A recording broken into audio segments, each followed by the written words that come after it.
கர்த்தருக்குள் பிரியமான சகோதரர்களே, சகோதரிகளே, நாம் தொடர்ந்து 5வது வாரமாக இஸ்ரவேலிலே ராஜாக்கள் ஏற்படுத்தப்பட்டவன் வரலாற்றை கற்றுக்கொண்டிருக்கின்றோம். இந்த 5வது வாரத்தில் 1 சாமுவேல் 14ஆம் வசனத்துக்கு நாம் வந்திருக்கிறோம். இதில் ஒரு வசனத்தை வாசிக்க கேட்டோம். யோனத்தான் கைகளாலும் தன் கால்களாலும் தவழ்ந்து ஏறினான். அது எவ்வளவு கஷ்டமான வேலையா இருக்குன்னு யோசிச்சு பாருங்க. மலையில ஏறுறதுக்கு கையையும் காலையும் வச்சு தவழ்ந்து ஏறுகிறான். இந்த அடிப்படையில் அதிகாரத்தின் தொடக்கத்திலிருந்து நாம் இந்த யோனத்தானுடைய வாழ்வையும் நம்முடைய வாழ்வையும் ஒப்பிட்டு பார்ப்போம். இங்கே ஒரு நாள் சவுலின் குமாரனாகிய யோனத்தான் தன் ஆயுததாரியாகிய பாலபனை நோக்கி, நமக்கு எதிராக அந்த பக்கத்தில் இருக்கிற பெலிஸ்தரின் தானியத்துக்கு போவோம் வா என்று சொன்னான். அதை அவன் தகப்பனுக்கு அறிவிக்கவில்லை. சவுலுடைய மகன் யோனத்தான், சூழ்நிலை புரிந்து கொள்ளுங்கள், சவுலுடைய மகன் யோனத்தான். சவுல் என்னவாக இருக்கிறான்? இப்பொழுது ராஜாவாக இருக்கிறான். சவுல் ராஜாவாக இருக்கிறான். ராஜாவுடைய மகன் யோனத்தான். இவங்க அப்பா கிட்ட சொல்லாமலேயே எதிரிகிட்ட போய் பார்ப்போம் வா அப்படின்னு சொல்லி தன்னுடைய ஆயுததாரி, ஒவ்வொருத்தரும் ஒரு ஆயுததாரின்னு ஒரு ஆளை வச்சிருப்பாங்க. எதுக்கு? ஆயுதங்களை பூரா தூக்கிட்டு வர்றதுக்குன்னே ஒரு ஆளை வச்சிருப்பாங்க. அம்பு, வில்லு, ஈட்டி எல்லாத்தையும் தூக்கிட்டு வர்றதுக்குன்னே ஒரு ஆள் வச்சிருப்பாங்க. இவனுக்கு அதே மாதிரி ஒரு ஆள் இருக்கான். அவன்கிட்ட சொல்றான், வா நம்ம பெலிஸ்தருடைய பாளையத்துக்கு போவோம் வா அப்படிங்கிறான். இவங்க அப்பாட்டே இதை சொல்லல. பிரியமானவர்களே, உலக பிராணம் ஒரு ராஜா, அவ்வளவுதானே. சவுல் உலகப்படியான ஒரு தேவனுடைய மக்களே ஆண்டு கொண்டிருக்கான், அது வேறு. ஆனா உலக பிராணம் ஒரு ராஜா. ஏன்னா மற்ற மக்களினர்களுக்கு ராஜா இருக்கிறது போல எங்களுக்கு ஒரு ராஜா வேணும் அப்படின்னு கேட்டாங்க. அதனால சவுல ராஜாவாக்குனார் சாமுவேல். ராஜாவை எத்தனை வருஷம் ஆச்சு? இப்ப 1 வருஷம் தான் முடிஞ்சிருக்கு, 2வது வருஷம். அவரு ஒன்னும் சொல்லல. யார்கிட்ட? யோனத்தான்ட்ட நீ போய் பெலிஸ்தரை போய் ஏத்து சண்டை பொண்ணு சொல்லல. ஆனா யோனத்தான் தனக்குள்ளாக இருந்த உள்ளார்ந்த ஆர்வத்தினாலே போகிறான், தன்னுடைய ஆயுததாரியை கூட்டிக் கொண்டு போகிறான். நம்ம எல்லோரையும் ராஜாக்களாம் ஆசிரியர்களாக்கி இருக்கிறார் இயேசு கிறிஸ்து ஞானஸ்தானத்தில். நம்முடைய பிள்ளைகள் எந்த அளவில் இருக்கிறார்கள் அதை யோசித்து பார்ப்போம். நம்ம எல்லாத்தையும் நான் சொல்றேன், நான் என்னையும் சொல்லிக்கிறேன், உங்களையும் சொல்லிக்கிறேன். நம்முடைய பிள்ளைகள் எல்லாரும் எந்த அளவில் இருக்கிறாங்க? எதிரிகளை பந்தாடுவதிலே எந்த அளவு செயல்படுகிறார்கள்? யார் எதிரிகள்? கிறிஸ்தன் சபைக்கு புறமாக பேசுற எல்லாரும் கிறிஸ்துவுக்கு விரோதிகள் இல்லையா? அவங்க விஷயத்துல இவங்க எப்படி செயல்படுறாங்க? இவங்ககிட்ட ஆயுதங்கள் இருக்குதா? முதல்ல ஆயுதம் தரிக்கணும் இல்லையா? எபேசியர்ல சொல்லும் போது பவுல் சொல்றாரு, சர்வாயுத வர்க்கத்தை தரித்துக் கொள்ளுங்கிறார். அப்ப அந்த சர்வாயுத வர்க்கம் பிள்ளைகிட்ட இருக்குதா? நம்ம கொடுத்துருக்கிறோமா பிள்ளைகிட்ட? இல்ல அந்த பிள்ளைய ஏத்துக்குதா? யோசிச்சு பார்க்கணும் இதெல்லாம். அப்ப இவன் என்ன சொன்னா, அவனாச்சு போறான், அவன் தன் தகப்பனை கூட அதை அறிவிக்கவில்லை. சவுல் கிபியாமின் கடைசி முனையாகி மிக்ரோனிலே ஒரு மாதுளை மரத்தின் கீழ் இருந்தான்.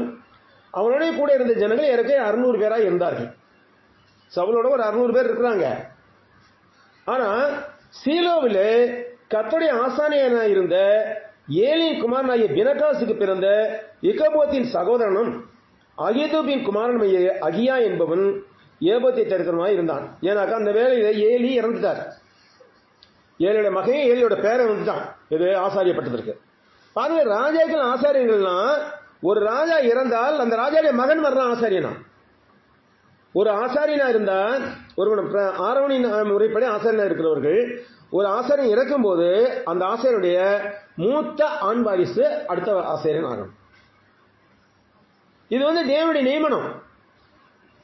நம்ம பிள்ளைகள் எத்தனை பேர் ஊழியத்துக்கு தயாரா இருக்கிறாங்க? நம்முடைய பிள்ளைகள் எத்தனை பேர் ஊழியத்துக்கு தயாரா இருக்காங்க? எத்தனை பேர் தயார்படுத்திருக்காங்க? யோசிச்சு பார்ப்போம். இங்கே யோனத்தான் பெலிஸ்தரின் தானியத்துக்கு போக பார்த்த வழிகளின் நடுவே இந்த பக்கம் ஒரு செங்குத்தான பாறையும் அந்த பக்கம் ஒரு செங்குத்தான பாறையும் இருந்தது. ஒன்றுக்கு போசேஸ் என்று பெயர், மற்றொன்றுக்கு சேனே என்று பெயர். அந்த பாறைகளில் ஒன்று வடக்கே மிக்மாஸுக்கு எதிராகவும் மற்றொன்று தெற்கே கிபியாவுக்கு எதிராகவும் இருந்தது. யோனத்தான் தன் ஆயுததாரியாகிய வாலிபனை நோக்கி, விருத்த சேதனம் இல்லாதவருடைய அந்த தானியத்திற்கு போவோம் வா. ஒருவேளை கர்த்தர் நமக்காக ஒரு காரியம் செய்வார். அநேகம் பேரை கொண்டாகிலும் கொஞ்சம் பேரை கொண்டாகிலும் ரட்சிக்க கர்த்தருக்கு தடை இல்லை. மிக முக்கியமான வசனம் இது. நம்ம நிறைய பேர் இருக்கணும்னு அவசியம் இல்லை. நம்ம பிள்ளைங்க எதுல கலந்து போயிடுறாங்க, என்ன கொஞ்சம் பேரா உட்காந்து இருக்கணும், அவங்களாம் எவ்வளவு கூட்டம் இருக்கிறாங்க, எப்படி ஆடல் பாடல்லாம் இருக்குது, இந்த மாதிரிலாம் நினைக்கிறாங்க. பிரியமானவர்களே, கொஞ்சம் பேரை கொண்டாகிலும் அதிகம் பேரை கொண்டாகிலும் இந்த மக்களை ரட்சிப்பது கர்த்தருக்கு பெரியதான காரியம் அல்ல. நம்ம முழுமையாக ஒப்புக் கொடுக்க வேண்டும். நாம முழுமையாக கொடுக்க, நம்ம பிள்ளைகள் முழுமையாக ஒப்புக் கொடுக்கிறார்களா என்பதை நாம் கவனிக்க வேண்டும். என்றால் பிள்ளைகள் என்ன செய்கிறார்கள், பெரும்பாலும் என்ன செய்கிறார்கள், உலகப்பண வேலையிலே உழன்று கொண்டு இருக்கிறார்கள். உலகப்பண வேலை செய்யறது தப்பு இல்லை. ஆனா ஞாயிற்றுக்கிழமை ஆச்சுனாக்கும் பக்கத்துல எங்க சபை இருக்குங்கிறத பார்த்து அந்த சபைக்கு ஆராதனைக்கு போகணும். எந்த ஊர்ல இருந்தாலும் நம்ம அப்படி நம்ம என்ன கிறிஸ்தவங்க, பேசிக்கா அதுதான். ஞாயிற்றுக்கிழமை ஆராதனை கலந்துக்கல நம்ம கிறிஸ்தவங்க இல்லை. அப்ப அதவே நம்ம தவறு விட்டோம்னா நம்ம எப்படி கிறிஸ்தவங்க சொல்ல முடியும்? நம்ம எப்படி நம்முடைய தகப்பன் தாய் பேரை காப்பாற்ற முடியும்? இதை நம்ம பிள்ளைகளுக்கு உணர்த்த வேண்டும்.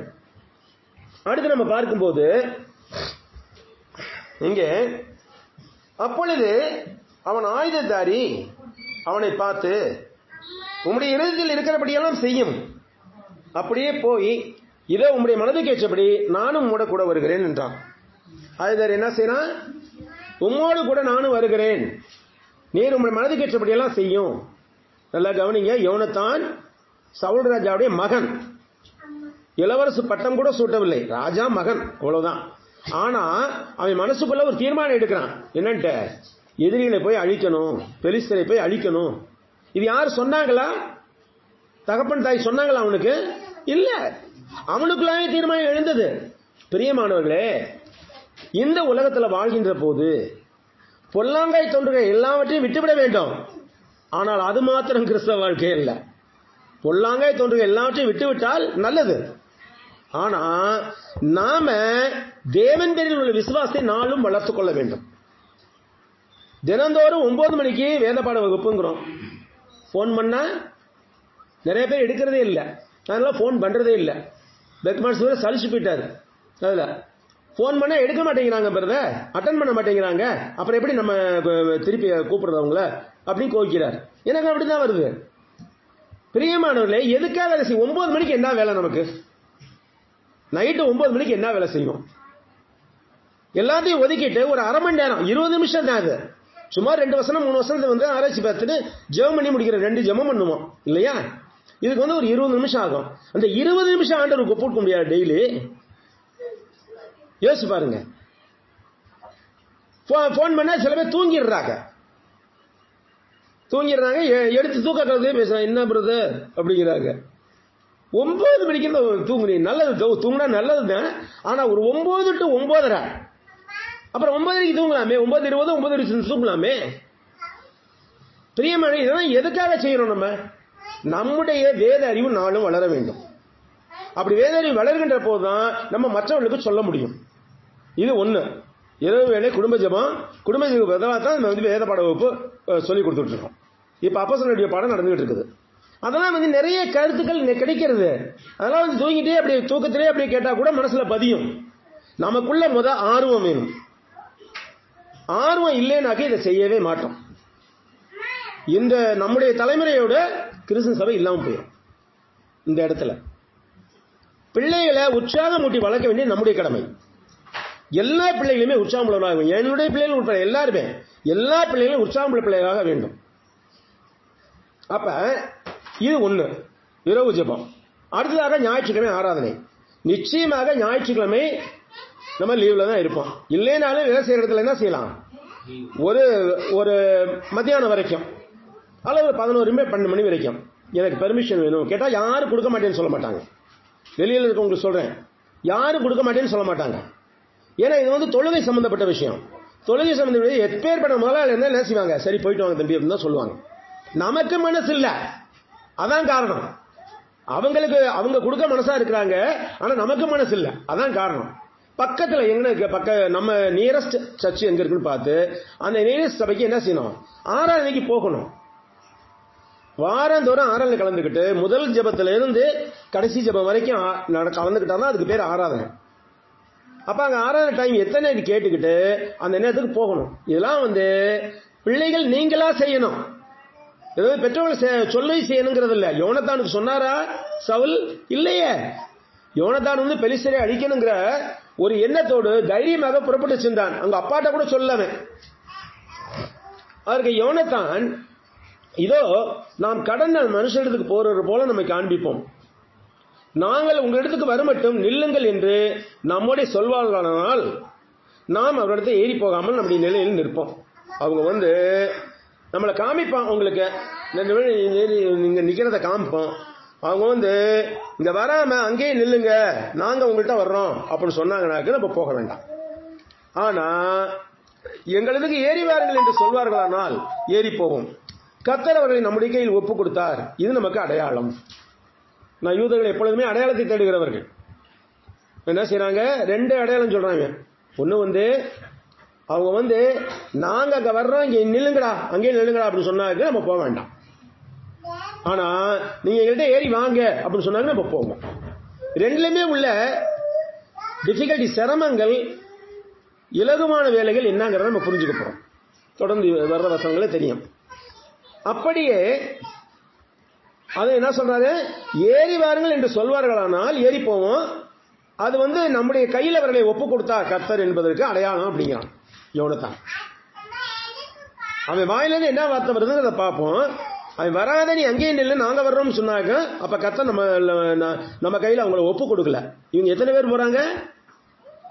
2 பேர். யோனத்தானுடைய ஆயுததாரியம் 2 பேர் தான் போறாங்க. ஆனா அங்க இருக்கிறவங்க எத்தனை பேர்? கடற்கரை மணலத்திலே சேனைகள் இருக்கிறது. இந்த சேனைகள்கிட்ட போய் இவன் எந்த தைரியத்தில் போறான்? தேவன் நம்மோடு இருக்கிறார் என்ற தைரியத்தில் தான் போறான் யோனத்தான். வேற ஒண்ணுமே கிடையாது. வேற ஒண்ணுமே கிடையாது. ஆயுதங்கள் கூட இவன்ட்டு இல்லை. ஆயுதம் ஒரே ஒரு பட்டை இருந்துச்சா நினைத்துல என்ன பின்னாடி வரும்போது பார்க்கலாம். அப்ப தேவன் என்னோடு இருக்கிறார் என்ற அந்த ஒரு தைரியத்தில் தான் போனான் யோனத்தான். அங்க தேவன் எப்படி செயல்படுறான்னு பார்ப்போம். ஒருவேளை நீ அங்கேயே நில்லுங்கன்னு சொன்னாக்க நம்மள்ட தேவனை ஒப்பு கொடுக்கலாம். அவங்க ஒருவேளை இங்க ஏறி வாங்கன்னு சொன்னாங்கன்னாக்க நம்மள உங்க கையில அவங்கள நம்ம கையில ஒப்பு கொடுத்துட்டாரு, நம்ம ஜெயிப்போம் அப்படின்னு சொல்றான். அதே மாதிரி என்ன செய்யறாங்க? அப்படியே அவர்கள் இருவரும் பெலிஸ்தரின் தானியத்திற்கு முன் தங்களை காண்பித்தார்கள். எந்திரிச்சு காமிக்கிறாங்க. போயிட்டு இருக்கவங்க இப்படி காமிக்கிறாங்க, நான் இருக்கிறோம் அப்படிங்கிற மாதிரி. அப்பொழுது பெலிஸ்தர், இதோ எபிரேயர் ஒளித்துக் கொண்டிருந்த வலைகளை விட்டு புறப்படுகிறார்கள் என்று சொன்னார்கள். வலையிலிருந்து புறப்படானாங்க. வலையிலிருந்து புறப்படுறது என்னவா இருக்கும்? வலையிலிருந்து புறப்படுறது என்னவா இருக்கும்? எளிதான வலையிலிருந்து புறப்படும். இவங்களை எலிக்கு சமானமாக கருதி இருக்காங்க பெலிஸ்தர்கள். அப்படின்னா எவ்வளவு பெரிய டாஜான் பேர் இருந்திருப்பான். இவன் எப்படிப்பட்டவனா இருந்திருப்பான்? யோனத்தான் கூட, சாரி யோனத்தான் இல்ல, யோசுவா காலேப்லாம் ஒற்றுமை வேவு பார்க்க சென்றார்கள் இல்லையா? அப்போ என்ன சொன்னாங்க? அவர்கள் பார்வைக்கு நாங்கள் வெட்டுக்கிளைகளை போல இருந்தோம். அவர்களுடைய பார்வைக்கு மட்டுமல்ல, எங்களுடைய பார்வைக்கே நாங்கள் வெட்டுக்கிளைகளை போலதான் இருந்தோம் அப்படின்னா. யாரோட ஒப்பிடுவது? பெலிஸ்தரோட ஒப்பிடு, கானான் தேசத்துல இருந்தவரோட ஒப்பிடும்போது நாங்க வெட்டுக்கிளைகள் மாதிரி தெரிஞ்சோம் அப்படிங்கிறான். இங்கே எபிரேயர் ஒளித்துக் கொண்டிருந்த வலைகளை விட்டு புறப்படுகிறார்கள் என்று சொல்லி தானேயும் இருக்கிற மனுஷர் யோனத்தானையும் அவன் ஆயுததாரியும் பார்த்து எங்களுக்கு ஏறி வாருங்கள், உங்களுக்கு புத்தி கற்பிப்போம் என்றார்கள். அடிக்கலாங்கிற நோக்கத்துல தான் கூப்பிடுறாங்க. இவங்க நீங்க வாடா, ஏறி வாங்க, உங்களுக்கு நல்லா புத்தி கற்பிச்சு அனுப்புறோம் அப்படின்னு சொல்றான். அப்பொழுது யோனத்தான் தன் ஆயுததாரியை நோக்கி, என் பின்னாலே ஏறி வா, கர்த்தர் அவர்களை இஸ்ரவேலின் கையில ஒப்பு கொடுத்தார் என்று சொல்லி. நல்ல கவனிங்க. இவங்க சொன்ன வார்த்தைகள் தான், எங்களிடத்துக்கு ஏறி வாருங்கள், உங்களுக்கு புத்தி கற்பிப்போம் என்றார்கள். அப்படின்னா என்ன அர்த்தம்? உங்களை நல்லா போட்டு சாத்து ஆத்த போறோம் தானே அர்த்தம். அப்படி சொன்னாலுமே யோனத்தான் மிகுந்த நம்பிக்கையோட இங்க சொல்லுகிறான். பிரியமானவர்களே, தேவனுடைய வார்த்தையை நாம் மற்றவர்களுக்கு அறிவிக்க சொல்லும் போது அவர் வெளியில சொல்லாவிட்டாலும் அவர்களுக்கு எண்ணம் இருக்கலாம், இவனுக்கு இன்னைக்கு நல்ல ஒரு பாடம் கற்பிச்சு அனுப்பணும், என்னமோ இவன் கிறிஸ்தன் சபை தான் பெருசுன்னு சொல்லிக்கிட்டு இருக்கான். அந்த மாதிரி அவங்களுடைய பேச்சுல அவங்களுடைய நடக்கையில நமக்கு தெரிஞ்சிடும். போற போக்கல 2-3 இடத்துல இந்த மாதிரி காரியங்களை அனுபவிச்சிருக்கேன். அப்ப என்ன செய்வாங்க, மரியாதைபுரத்தில் பேசிக்கிட்டு இருந்தேன். அலெக்சாண்டர்னு ஒரு பையன், அந்த பையனுக்கு சொல்லிக்கிட்டு இருந்தேன். அவங்க அப்பா வந்தார், தீவிர கத்தோலிக்கர். அவர் வந்தார். நான் தான் இங்கே வரக்கூடாதுன்னு சொல்லிங்க, எதுக்கு வர்றீங்க அப்படின்னாரு சாந்தமா. அப்போ நான் என்ன சொன்னேன், முடிச்சுக்கிறேங்க, யாராவது முடிச்சு. ஏய் எந்திரானாக்கா என்ன உட்காந்துக்கிட்டு இருக்க நீ. அப்போ அலெக்ஸ் என்ன செஞ்சாப்புல, பிரதர் நீங்கள் வாங்க, அந்த ஆளுங்க அப்படித்தான் பேசுவார், நீங்கள் வாங்க அந்த பக்கத்து வீட்டுக்கு போயிடலாம் அப்படியே தூக்கிட்டு கத்தோடைய பந்தி எல்லாத்தையும் எடுத்துக்கிட்டு பக்கத்து வீட்டுக்கு போகணும். பிரியமானவர்களே, இந்த மாதிரி எண்ணங்கள் கொண்ட ஆட்கள் இருக்கான். ஏன்னா இந்த உலகம் இப்பொழுது 20 வருஷத்துக்கு முன்னாடி இருந்ததை காட்டிலும் 25 வருஷத்துக்கு முன்னாடி இருந்ததை காட்டிலும் இப்பொழுது மிகவும் பொல்லாததாக உள்ளது. இதை இந்துக்கள் என்ன சொல்லுகிறார்கள், விழிப்புணர்வு அடைந்து விட்டோம் என்று சொல்கிறார்கள். இந்துக்கள் நாங்கள் இத்தனை நாள் நாங்கள் தூங்கிட்டு இருந்தோம், தொடையில கைது பிரிச்சுட்டு இருந்தீங்க, இனிமேல் பட்டு நாங்கள் தூங்க மாட்டோம் அப்படின்னு அவங்க சொல்லிக்கிட்டு இருக்காங்க. ஆனால் விழிப்புணர்வு அல்ல, முட்டாள்தனம். அது நமக்கு தான் தெரியும் இல்லையா? அப்ப இந்த உலகத்திலே மற்றவர்களுக்கு ஊழியம் செய்ய போகும்போது என்ன வேண்டுமானாலும் நடக்கலாம். ஆனால் நாம தேவனுடைய துணை கொண்டு நிச்சயமாக வெற்றி பெறுவோம். எதற்கும் தயாராக இருக்க வேண்டும். இதைத்தான் இவர் சொல்றார் யோனத்தான். அப்பொழுது யோனத்தான் தன் ஆயுதங்களை நோக்கி, என் பின்னாலே ஏறிவா, கர்த்தர் அவர்களை இஸ்ரவேலின் கையிலே ஒப்பு கொடுத்தார் என்று சொல்லி யோனத்தான் தன் கைகளாலும் கால்களாலும் தவழ்ந்து ஏறினான். அந்த குன்று கிட்டதான் நின்றுட்டு இருந்தாங்க, அந்த குன்று மேல தவழ்ந்து ஏறுறான். இது எவ்வளவு கடினமான காரியமா இருக்குன்னு யோசிச்சு பாருங்க. ஏன்னா ஏற முடியல, செங்குத்தாக இருக்கிறதுனால ஏற முடியல, கையில பிடிச்சுக்கிறான், காலை உண்ணி ஏறுறான். அப்படி கைகளாலும் கால்களாலும் தவழ்ந்து ஏறுறான். அவ்வளவு ஒரு கடினமான வேலை இன்றைய நாட்களில் நமக்கு ஊழியம் என்ற பெயரில் தேவன் கொடுப்பதில்லை. நல்லா யோசிச்சு பாருங்க. நம்மகிட்ட நன்கு நிரூபிக்கப்பட்ட வசனங்கள் இருக்கின்றன. கிறிஸ்டியன் சபைதான் உண்மையான சபை என்பதற்குரிய ஆதாரம் நிறைய இருக்கிறது. இதை வைத்துக் கொண்டு நிச்சயமாக நம்ம என்ன செய்ய முடியும், மற்றவர்கள்ட்ட பேச முடியும்.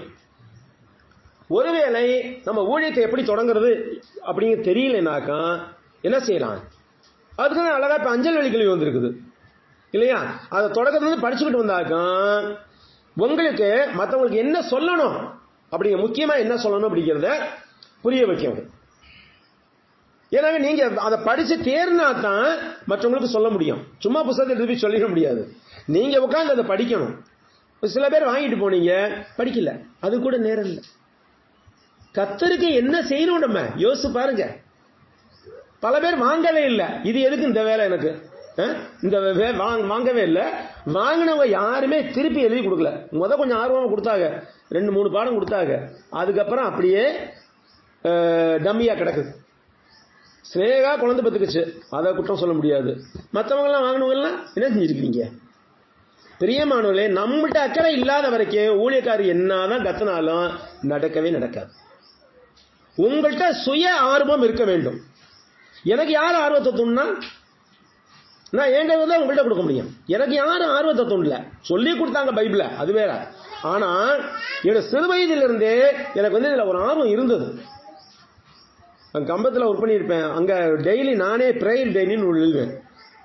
நானே இங்கிலீஷ்லயே நானே ஒரு நாள் பார்த்தாரு பாக்கியநாதன், பிரின்சிபால் பார்த்தாரு, என்ன சார் செய்றீங்க, பிரேயர் டெய்லி சார், அதெல்லாம் செய்வீங்களா நீங்க அப்படின்னு எடுத்து பார்த்தாரு. நல்லா எழுதுறீங்க சார் அப்படின்னு போயிட்டாரு. பிரியமானவர்களே, நாம நமக்குள்ளாக ஒரு ஆர்வத்தை வளர்த்துக் கொள்ள வேண்டும். யாருக்கு வேலை இல்லை இந்த உலகத்துல? யாருக்கு வேலை இல்லை? அப்படி பார்த்தா ஊழியத்தை வேலையத்தனம் தான் செய்யணும் அப்படின்னு கதையாயிடும். கிடையாது. இந்த வேலையோட வேலையை இந்த வேலையும் செய்யணும். எவ்வளவு வேலை இருந்தாலும் நம்ம இன்னும் கொஞ்சம் வேலைகள் கிடைச்சிச்சுன்னா செய்வோமா, செய்ய மாட்டோம். எவ்வளவு வேலை செஞ்சாலும் இன்னும் கொஞ்சம் வருமானம் வர்றாப்படி ஒரு வேலை கிடைச்சுன்னா செய்வோமா, செய்ய மாட்டோமா? நிச்சயமா செய்வோம் இல்லையா? அதே மாதிரிதான் இதுல நமக்கு கண்ணில் தெரிகிற வருமானம் கிடையாது. அதனால நமக்கு ஆர்வம் கம்மியாயிருக்கு. ஆனால் இந்த கிரியைகள் மட்டுமே நம்மோடு கூட வரும்.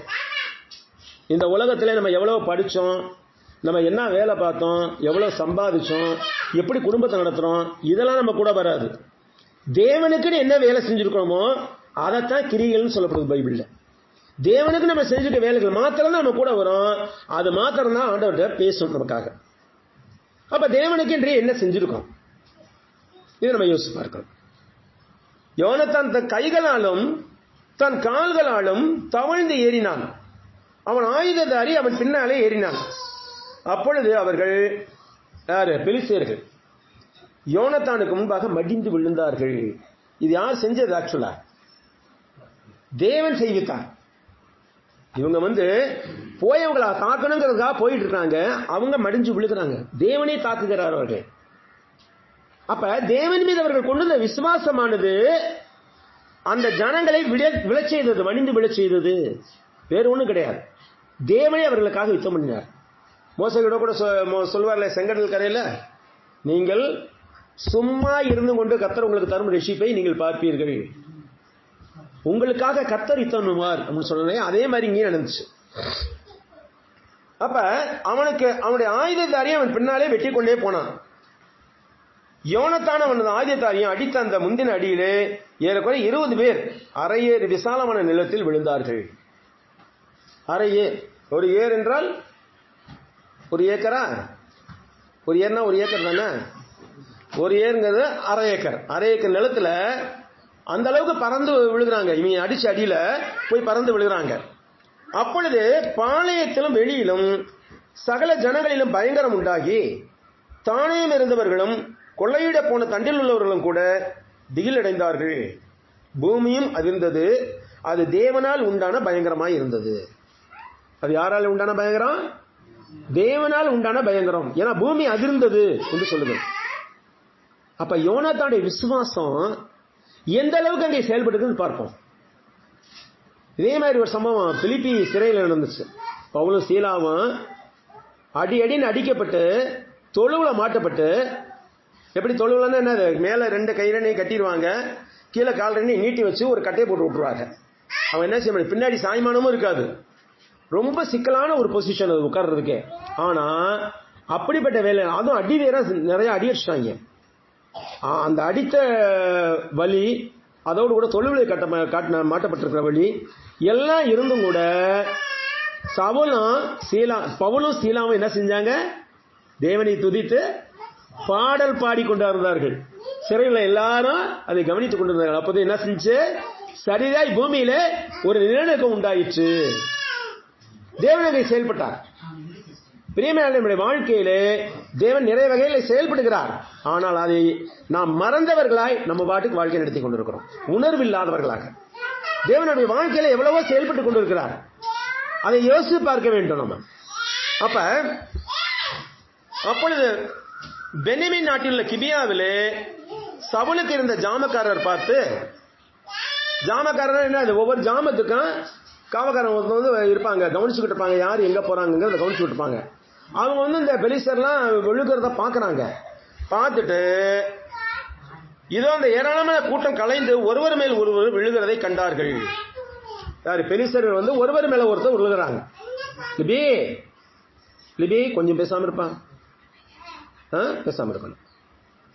சரி, பென்யமீன் நாட்டில் கிபியாவிலே சவுலுக்கு இருந்த ஜாமக்காரர் பார்த்து இது அந்த ஏராளமான கூட்டம் கலைந்து ஒருவர் மேல் ஒருவர் விழுகிறதை கண்டார்கள். அப்பொழுது சவுல் தன்னோட கூட இருக்கிற ஜனங்களை நோக்கி, நம்மிடத்திலிருந்து போனவர்கள் யார் என்று இலக்கம் பாருங்கள் என்றான். 600 பேர் வச்சிருக்காங்களே சவுல், அப்ப யாரு போய் அங்க போய் அடிச்சிருப்பா? ஒரு 100 பேராவது போயிருக்கணும்ல, எண்ணி பாருங்க யார் யார் போயிருக்காங்கன்னு. எண்ணி பார்க்கும்போது அவர் லக்கம் பார்க்கிற போது இதோ யோனத்தானும் அவன் ஆயுததாரி அங்கே இல்லை என்று கண்டார்கள். 2 பேர் தான் இல்ல, மற்றவங்க எல்லாம் 590 பேர் இருக்கிறாங்க. யோனத்தானும் அவனுடைய ஆயுததாரி இல்ல அப்படின்னு சொல்றாங்க. அப்பொழுது சவுல் அகியாவை நோக்கி தேவனுடைய பெட்டியை கொண்டு வா என்றான். தேவனுடைய பெட்டி அந்நாட்களில் இஸ்ரவேல் புத்திரரிடத்தில் இருந்தது.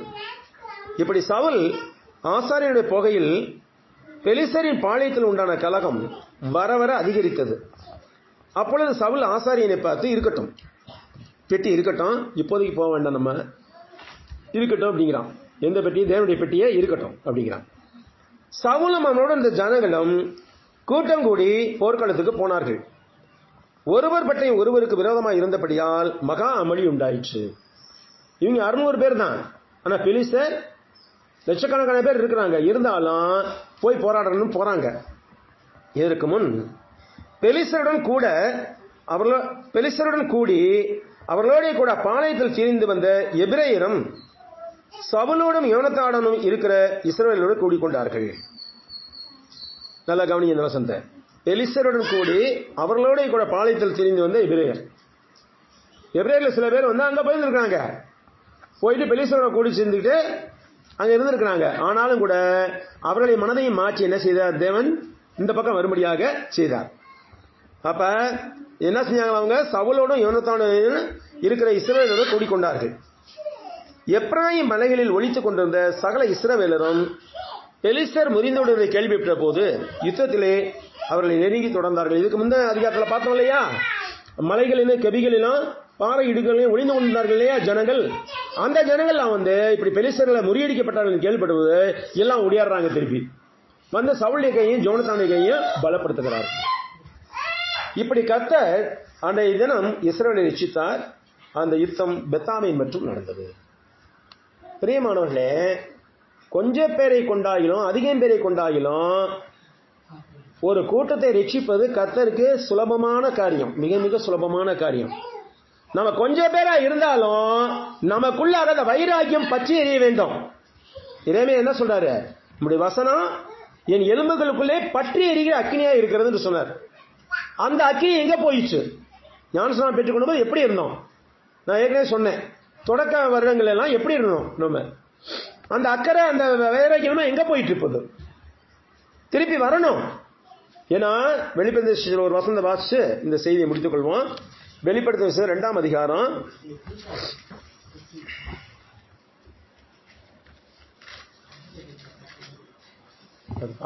'பாரு தூக்கிட்டு வாங்க, என்கிட்ட கட்டில் படுக்கப்பட்டிருக்கேன்.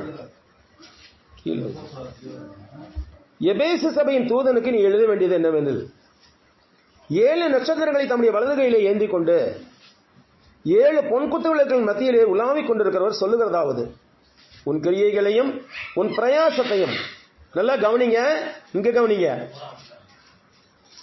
உன் கிரியைகளையும் உன் பிரயாசத்தையும் உன் பொறுமையையும் நீ பொல்லாதவர்களை சகிக்க கூடாமல் இருக்கிறதையும் அப்போஸ்தலர் அல்லாதவர்கள் தங்களை அப்போஸ்தலர் என்று சொல்கிறதை நீ சோதித்தறிந்து அவர்களை பொய்யர் என்று கண்டறிந்ததையும் நீ சகித்துக் கொண்டிருந்ததை இருக்கிறதையும் பொறுமையாய் இருக்கிறதையும் என் நாமத்தின் மத்தியில் இழைப்படையாமல் பிரயாசப்பட்டதையும் அறிந்திருக்கிறேன். 8 காரியங்கள், 8 நல்ல காரியங்கள் இந்த எபேசு இடத்துல இருந்தது. அந்த 8 விஷயங்களை பாராட்டுகிறார் கர்த்தர். அதே மாதிரி நம்மளுடைய நல்ல விஷயங்கள் இருக்குது இல்லைன்னு சொல்ல, அதை கர்த்தர் பாராட்டுவார். ஆனாலும் கூட என்ன சொல்றாரு அடுத்து? ஆனாலும் 4வது வசனம் பாருங்க. ஆனாலும் நீ ஆதியிலே கொண்டிருந்த அன்பை விட்டா என்று உன் பேரில் எனக்கு குறை உண்டு. ஆதியிலே என்றால் எப்ப? நம்ம ஞானஸ்நானம் பெற்ற போது எவ்வளவு அன்பு வைத்திருந்தோம் ஆண்டவர்கிட்ட, அந்த அன்பு ஏன் போயிடுச்சு? இப்ப ஆதியிலே கொண்டிருந்த அன்பை விட்டா என்று உன் பேரில் எனக்கு குறை உண்டுங்கிறார். அந்த ஆதியிலே இருந்த அன்பை நாம் மறுபடியும் புதுப்பித்துக் கொள்ள வேண்டும். நாம் கர்த்தருக்கென்று ஊழியம் செய்ய ஒரு நேரத்தை ஒதுக்க வேண்டும். நான் மறுபடியும் சொல்றேன், அது இல்லைனாக்கா இந்த இடத்துல நம்முடைய தலைமுறையோடு கிறிஸ்து சபை இல்லாமல் போயிருப்போம். நம்முடைய பிள்ளைகளை அதில் உற்சாகம் ஊட்டி வளர்க்க வேண்டும். பிள்ளைகளும் கூட என்ன செய்ய வேண்டும்? இந்த கர்த்தருடைய ஊழியத்துக்கு தங்களை ஒப்புக் கொடுப்பதிலே அக்கறை காண்பிக்க வேண்டும். முக்கியமா இந்த இரவு நேர வேத பாடத்துக்கு தவறாமல் வருகை தர வேண்டும். அதோடு கூட வாரந்தோறும் ஆராதனைக்கு நீங்கள் இருக்கிற இடத்துல பக்கத்தில் இருக்க கிறிஸ்தன் சபைக்கு போங்க. அது எப்படியா இருந்துட்டு போகுது சபை, கிறிஸ்தன் சபை இருக்கு இல்லையா? கிறிஸ்தன் சபைக்கு போங்க. ஊழியக்காரன் நிச்சயமா நல்ல மனுஷனா தான் இருப்பார். கிறிஸ்தன் சபையில ஊழியம் செஞ்சிருக்கேன் சொல்றவரு நல்ல மனுஷன் தான் இருப்பார். பக்கத்தில் இருக்கிற சபைக்கு போங்க. ரொம்ப தூரத்துக்கு போக வேண்டாம். நிச்சயமா எல்லா இடங்களையும் சபை இருக்குது. இப்ப எங்கேயுமே சபை இல்லாத இடங்கள் இல்லை. போய் சபையில ஆராதனை கலந்துக்கங்க. அதோடு கூட தினந்தோறும் இந்த வேத வகுப்புல திங்கட்கிழமை தவிர மற்ற நாள் எல்லா நாள்லையும் வேத வகுப்பு நடக்கிறது. இதெல்லாம் யோனாத்தானுக்கு யாருமே சொல்லல, நீ போய் பெலிஸ்தரோட போட்டி போடு, பெலிஸ்தரோட யுத்தம் இல்லை, பெலிஸ்தரை துரத்தி அப்படின்னு சொல்லல யாரும். யோனாத்தான் தன்னுடைய சுய ஆர்வத்திலே போனான். அதே போல நீங்களும் கூட சுய ஆர்வம் உள்ளவர்களா இருக்க வேண்டும். ஆதியிலே கொண்டிருந்த அன்பை விட்டுவிடக் கூடாது. தேவன் நம்மேல் கண்களை நோக்கமாய் இருக்கிறார். நம்மேல் தேவன் நோக்கமாய் இருக்கிறார். நம்ம அவருக்கு ஊழியம் செய்கின்ற போது அது ஒரு வசனத்தை வாசிப்போம். அந்த ஒண்ணு வாசிச்சு முடிச்சுக்கணும். மல்கியா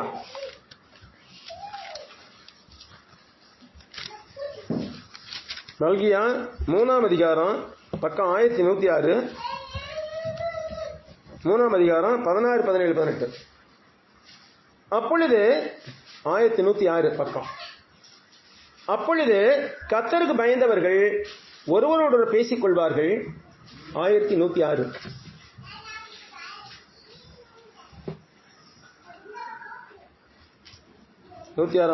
16 வசனம், 3 அதிகாரம் 16 வசனம். அப்பொழுது கர்த்தருக்கு பயந்தவர்கள் ஒருவரோடு பேசிக் கொள்வார்கள். கர்த்தர் கவனித்து கேட்பார். கர்த்தருக்கு பயந்தவர்களுக்காகவும் அவருடைய நாமத்தை தியானிக்கிறவர்களுக்காகவும் ஞாபக புஸ்தகம் ஒன்று கர்த்தருக்கு முன்பாக வைக்கப்பட்டுள்ளது.